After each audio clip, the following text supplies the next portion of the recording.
After the court hearings, Maggie came back home, boxes still half-packed. Taking in the stillness, the house wasn't much, just 2 bedrooms, a kitchen that had seen better days, and a tiny backyard with overgrown grass, a peaceful and safe place. But Maggie still feels heartbroken remembering what she and her daughter went through on that fated day. Maggie walked briskly out of the office, her mind preoccupied with the thought of getting home to Emily, her 12-year-old daughter. It had been a long day at work, and all she wanted was a quiet evening. But as she parked the car and stepped into the house, a strange tension began to weigh on her. Something felt off, but she couldn't place it. She brushed it aside, pushing herself up the stairs to Emily's room. "Emily, sweetie, dinner's almost ready," she called out, her voice light, masking the subtle unease creeping up her spine. When she opened the door to Emily's room, what she saw hit her like a punch to the gut. Emily stood there, her back turned to her mother, staring blankly at the wall. Maggie's eyes dropped to her daughter's pants, and there it was, a deep red stain right on the crotch of her faded jeans. The sight of it froze Maggie in her tracks, her breath catching in her throat. A cold wave of panic rolled through her, crashing into the quiet of the evening. "Emily," Maggie's voice trembled slightly, though she tried to keep it steady. "What happened, honey?" she asked, stepping closer, her heart pounding in her chest. Like a wild animal, she crouched down to Emily's level, gently turning her daughter towards her.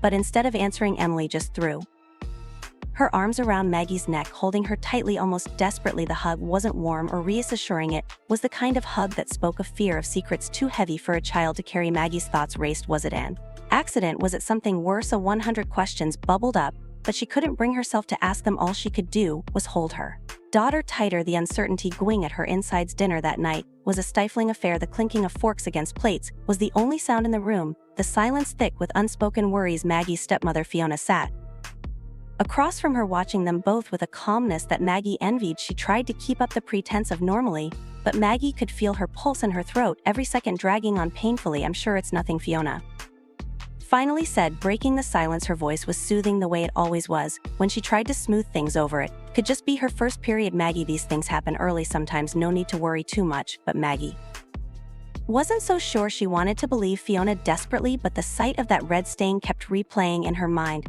like a broken record. It wasn't just the blood, it was the way Emily had looked at her, the emptiness in her daughter's eyes, fear behind that hug. There was something more here, something darker. Maggie could feel it in her bones. That night, Maggie lay awake in bed, her eyes wide open, staring at the ceiling. The house was silent, but inside her head the questions were loud, relentless. Every time she closed her eyes, she saw that stain again, bright and glaring against the fat fabric of Emily's pants. And that awful silence from Emily, her daughter, who used to chatter about everything, was now a closed book. What had happened? What was she hiding? Maggie tossed and turned, unable to shake the feeling that something terrible had happened right under her nose. The room felt too small, too quiet, like the air had grown thick with secrets. She could hear Fiona's words echoing in her head.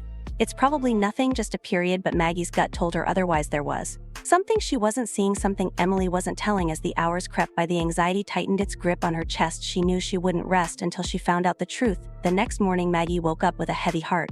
She barely slept, her mind haunted by the image of Emily's bloodstained pants, and the silence that followed. The air in the house felt thick, every creak of the floorboards and soft hum of the refrigerator only heightening the tension. She knew she couldn't let another day pass without doing something. Whatever had happened to Emily needed to come to light, but how could she get her daughter to open up? That quiet fear in her eyes last night, it was like something had locked itself inside her, refusing to let go. Maggie decided to take the day off from work. Nothing else mattered today, except Emily. She poured herself a cup of coffee, trying to steady her nerves, but her hand still trembled as she held the mug. "Today," she muttered under her breath, "today, we'll figure this out." Emily was sitting in the living room, curled up in her favorite spot on the couch with her legs tucked underneath her, staring blankly at the television. The cartoons were on, but Emily didn't seem to be paying attention. Maggie sat down next to her, close enough to feel the tension radiating from her little girl. "How about we go to the park today?" Maggie asked, her voice soft but careful not to sound too eager. "We can get some ice cream after, it'll be fun." Emily didn't look at her, she just shrugged, her eyes still fixed on the screen. Though Maggie was sure she wasn't really watching, Maggie's heart sank a little more. She'd expected some reluctance, but this emptiness, this wasn't like Emily. Usually a mention of ice cream would light up her face, but now there was nothing. "Hey," Maggie reached over and gently touched Emily's arm. "You can talk to me, you know. If something's wrong, we can figure it out together." For a moment, Emily's eyes flickered, but she quickly turned away, wrapping her arms around herself like she was trying to hold herself together. They went to the park anyway. It was a quiet gray afternoon with clouds hanging low in the sky, as if the weather itself mirrored Maggie's mood. She watched as Emily played on the swings, her movements slow and detached. Gone was the energetic child who used to pump her legs so high she could almost touch the sky. Now it was like she was dragging herself through the motions, just existing without any spark. As Emily swung back and forth, Maggie's eyes drifted over at her daughter's body, looking for any more signs, anything that might explain what had happened. That stain on Emily's pants, it wasn't normal. It couldn't be, but Emily still wasn't talking, and every second of her silence drove Maggie deeper into her own head spinning with questions and fears she didn't want to acknowledge. When they got home, Maggie led Emily upstairs, trying to keep things casual. It was just another routine day. "Let's get you cleaned up," she said, guiding her daughter into the bathroom. As Maggie helped Emily change, her hands froze. She noticed faint bruises, small but undeniable, on Emily's inner thigh. Her heart lurched painfully in her chest, and the room seemed to spin around her. For a second, she didn't want to believe what her eyes were telling her. The ache in her gut was like a blade twisting deeper with every breath she took. "Emily," Maggie's voice was barely a whisper now. "Did someone hurt you?" Emily looked away, her little shoulders trembling. She pulled her shirt tighter around her, as if she could disappear into it. No words came out, but her silence, this terrified, guilt-ridden silence, said more than Maggie could bear. After helping Emily get dressed, Maggie sat in her own bedroom, staring blankly at the wall, numb. Her mind was screaming for answers, but her heart was shattered by the possibility of what those answers could be. She had to talk to someone. Fiona, her stepmother, had always been the calm one, the steady rock in the storm. Maybe Fiona could help her make sense of this later. As they sat in the kitchen, Maggie finally broached the subject. "I think something's wrong with Emily, Mom," she said, her voice breaking slightly. There was blood on her pants last night, and now I'm seeing bruises. I'm scared. What if something happened to her?" Fiona looked up from her tea, her expression calm as ever. She didn't seem shaken by Maggie's words. "It could be nothing, Maggie," Fiona said gently. "You know how kids are. Maybe she fell, or she's just going through some early changes. It could be her period. Even though she's young, let's not jump to conclusions." Maggie wanted to believe her, but something inside her said Fiona was wrong. This wasn't an accident. It wasn't just a scrape from playing too hard. There was a darker truth here, and she was terrified of finding it. As night fell again, Maggie felt more lost than ever. Every path seemed to lead to more questions, and each answer she could imagine was worse than the last. She was trapped, spiraling in doubt and anguish. Her love for Emily driving her forward, even as fear clouded every step. Maggie sat in the waiting room, her foot tapping nervously against the cold tile floor. The fluorescent lights above buzzed softly, casting a sterile glow over the otherwise quiet room. Emily sat beside her, still, her eyes distant, fixed on a corner of the room that seemed to hold her attention more than anything Maggie had said on the drive over. She hadn't said much, though. What could she say? It had been 2 days since Maggie had seen that red stain on Emily's pants, and every minute since then had felt like she was suffocating. The uneasy silence between them had grown louder, more oppressive, and now they were here, waiting for answers. Maggie wasn't sure she wanted to hear. The door to the doctor's office creaked open, and a nurse stepped out. "Emily Franklin." Maggie stood up quickly, almost too quickly. Her heart was racing, and she could feel the adrenaline seeping through her veins. "Come on, Mem," she whispered gently, placing a hand on her daughter's shoulder. As they followed the nurse into the examination room, the room smelled faintly of antiseptic, the air cool and clinical. Dr. Saunders, a middle-aged woman with kind but serious eyes, greeted them with a small nod. "Emily," she said softly, looking between the two, "we take good care of you today. Maggie, you can stay if you'd like." Maggie nodded, her throat too tight to respond. She took a seat in the corner, watching as Emily climbed onto the examination table. The checkup felt like it took an eternity, every second dragging as Dr. Saunders worked in silence, her face a mask of professionalism. When it was over, Dr. Saunders motioned for Maggie to join her outside the room. "Emily, wait here, okay?" she said, giving her daughter a tight smile before stepping into the hallway with the doctor. Maggie's palms were sweaty, her hands fidgeting nervously as she waited for him to speak, so she managed her voice barely above a whisper. She wasn't sure she could handle what was coming next. Dr. Saunders' face was grave, and she sighed deeply before speaking. "It's not her period, Maggie." She paused, letting the weight of her words sink in. "The blood wasn't from menstruation. It appears that Emily has been well. There's evidence of trauma, likely caused by some form of abuse." Maggie's stomach lurched, and for a moment the world around her spun. Abuse, the word echoed in her mind, a hammer striking the fragile surface of her reality. She had feared it, but hearing it said out loud made it feel more real, or horrific. "But there's no sign of force or injury that would suggest you attacked," Dr. Saunders added, watching Maggie closely. "It could have been done by an object or fingers, something more subtle, but the fact remains, Maggie, someone hurt your daughter." Maggie felt like the air had been sucked out of the room. Her knees wobbled slightly, but she steadied herself against the wall. Who would do this?" she whispered, though she knew Dr. Saunders couldn't answer that. It was a question that had been burning in her since the moment she saw that stain. The doctor shook his head. "I'm sorry, Maggie, I wish I had more to tell you." She nodded, her mind a whirl. Of thoughts each more terrifying than the last. The ride home was a blur. Emily silent, in the back seat staring out the window. As the city lights passed by in a haze that night, Maggie couldn't sleep. She lay in bed, her thoughts racing. Who could have done this? The thought of her ex-husband Trevor drifted into her mind, like a dark cloud. He hadn't been around much lately, but he was still Emily's father. Could he have no? It seemed impossible, absurd. Even Trevor had his faults. He was distant, careless at times. But he wasn't a monster. Maggie shook her head, trying to push the thought away, but it lingered, gnawing at her like a persistent itch she couldn't scratch. As the hours ticked by her mind wandered to others who had been around Emily. There was Trevor, of course, her parents, friends of the family. Jimmy, the name hit her like a punch to the chest. Her own father, Jamie, had always been good to Emily, always doting on her, always there when Maggie needed help. But lately something had felt off. A shadow had passed over their interactions, something Maggie hadn't noticed before, but now couldn't ignore. Could it be him? Could her own father have done something so vile? Maggie curled into herself, the weight of suspicion crushing her. The world was unraveling, and she didn't know how to stop it. Every face she thought of now seemed like a mask hiding something dark beneath. The worst part was she didn't know where to turn. All she knew was that someone had hurt her daughter, and she wouldn't stop until she found out who. Maggie sat in the darkened hallway, her body stiff, as she listened to the soft creak of the floorboards from Emily's room. It was late, too late for anyone to still be moving about. Her heart quickened, every sound amplified in the stillness of the house. She'd been up every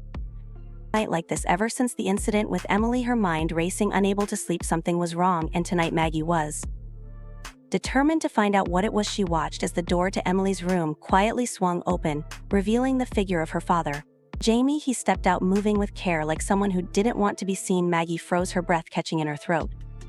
What was he doing in there? He hadn't said anything about checking on Emily before going to bed. His back was turned to her, and as he pulled the door shut behind him, Maggie's eyes narrowed, suspicion creeping into her chest like a slow burning fire. Dad, Maggie's voice cut through the silence, sharp and unexpected. Jamie stopped, startled. He turned to face her, blinking under the dim light from the hallway. His face, usually calm and composed, briefly showed a flicker of something. Surprise, guilt? Maggie couldn't be sure. He cleared his throat, smoothing his hands over his trousers, as if to collect himself. I was just checking on Emily. She couldn't sleep, he said, his voice casual, but there was an edge to it that Maggie couldn't ignore. She wanted me to tell her a story, to help her settle down. Maggie stared at him for a long moment, her mind racing. Jimmy had always been good with Emily, doting on her like the perfect grandfather, but something about this felt off. Her instincts told her that this wasn't just an innocent visit. She tried to shake the feeling, but the image of Emily's bloodstained pants flashed in her mind again, twisting her gut. She didn't mention she was having trouble sleeping,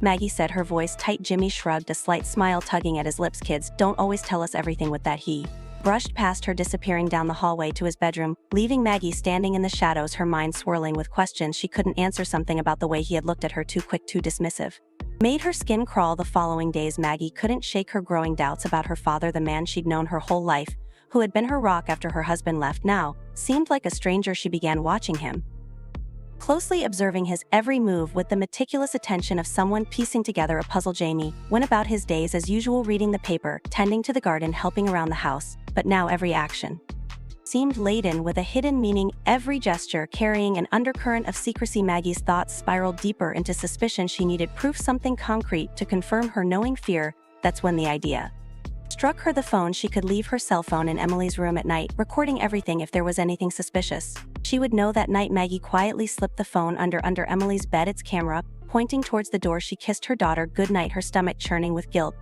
This wasn't right, spying on her own family, but if it meant protecting Emily, she had no choice. The following morning, Maggie rushed to retrieve the phone before anyone else was awake, but as she reached under the bed, her hand grasped at empty air. The phone was gone. Panic surged through her. She tore through Emily's room, lifting blankets, checking drawers, but it was nowhere to be found. Her stomach dropped when she heard the sharp clatter of a phone being thrown onto the kitchen counter downstairs. Maggie hurried down, her heart pounding, only to find Fiona standing there, arms crossed, the phone in her hand. Fiona snapped, her eyes flashing with anger. What the hell do you think you're doing, sneaking around like this? Maggie stood frozen, her mind scrambling for an explanation, but none came. I needed to know what's happening with Emily, she stammered, her voice barely a whisper. Something's not right. Fiona slammed the phone down onto the counter, the sound ringing through the kitchen.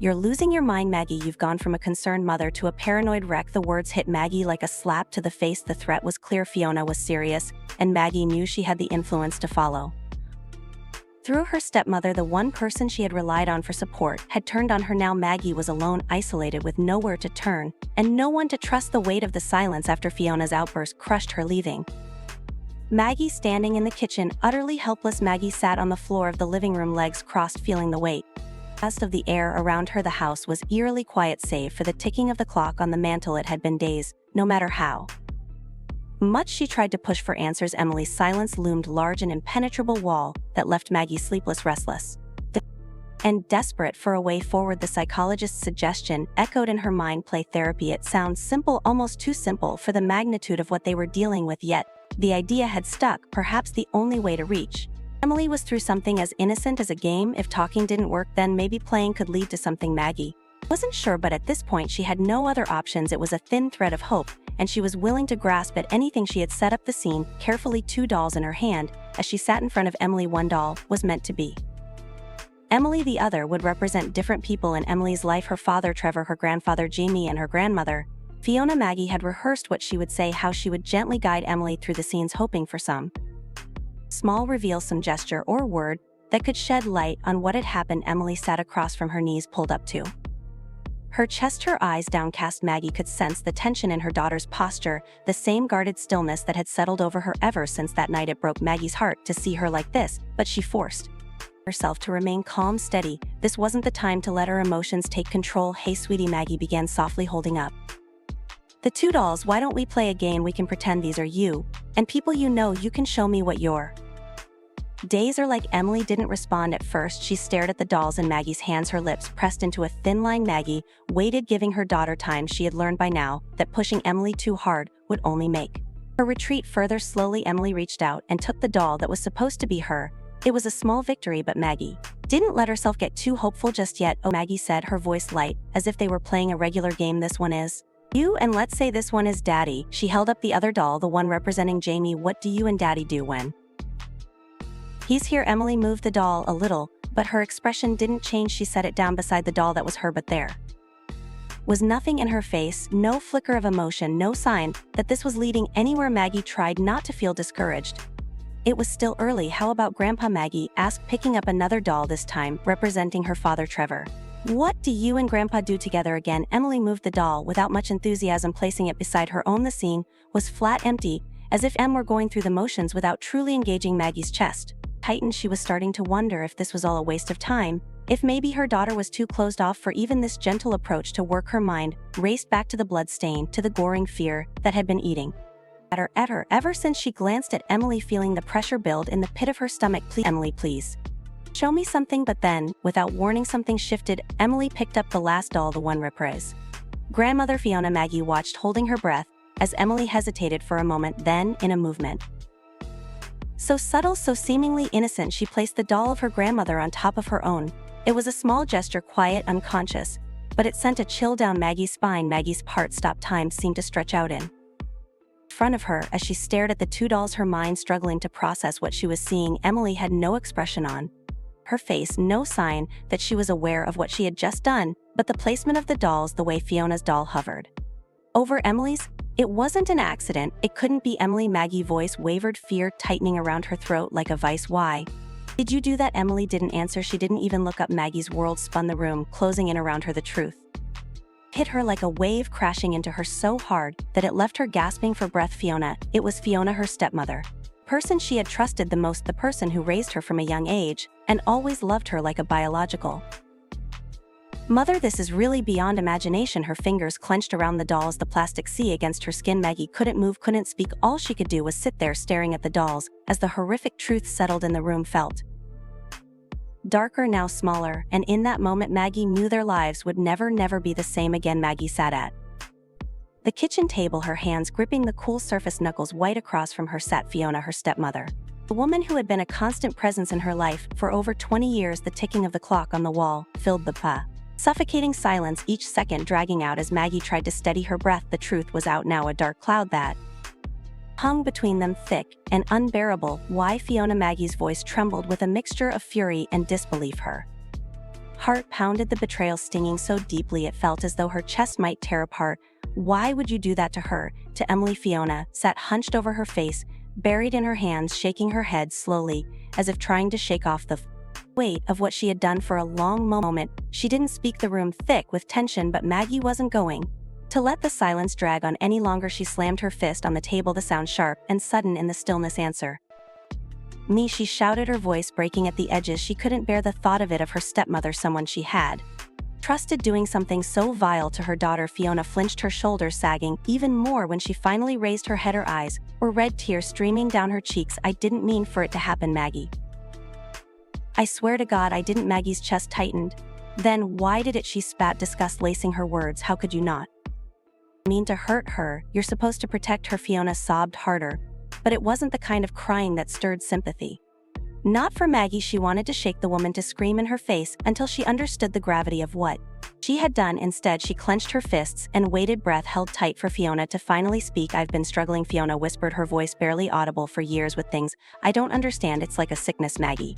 I don't know why I couldn't stop myself. It's like something inside of me took over, something I can't control. I never wanted to hurt Emily. I never wanted you think that excuses anything. Maggie cut in, her voice low and venomous. She stood up from the table, towering over Fiona, her fists clenched so tightly that her nails dug into her palms. You think blaming some sickness makes any of this okay? You violated her, my baby girl. Fiona looked down at the floor, too ashamed to meet Maggie's eyes. Her shoulders shook as she tried to speak through her tears, but Maggie was done listening.